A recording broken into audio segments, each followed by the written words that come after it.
Quando acordei pela manhã, senti o perfume que há muito, muito tempo não sentia. Olhei depressa ao meu redor e apalpei o seu lugar em nossa cama tão vazia.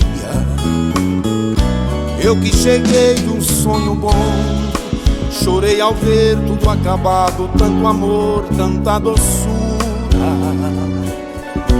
Mas o perfume era real, que acreditei estar ali, sua presença de ternura.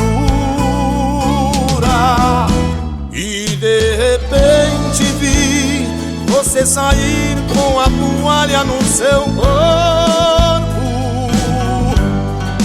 e se agarrar em mim, como nos velhos tempos de amor tão louco.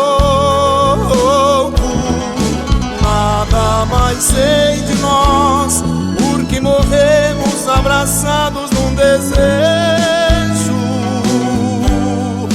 na doação total, perdidos na loucura desses beijos.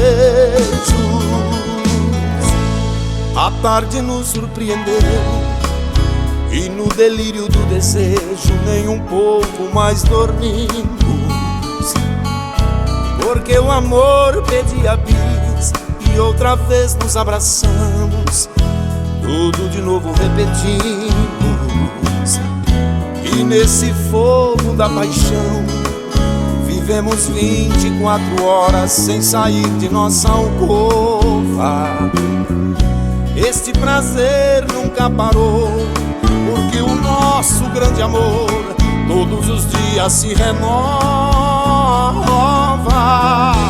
E de repente vi você sair com a toalha no seu corpo e se agarrar em mim, como nos velhos tempos de amor tão louco.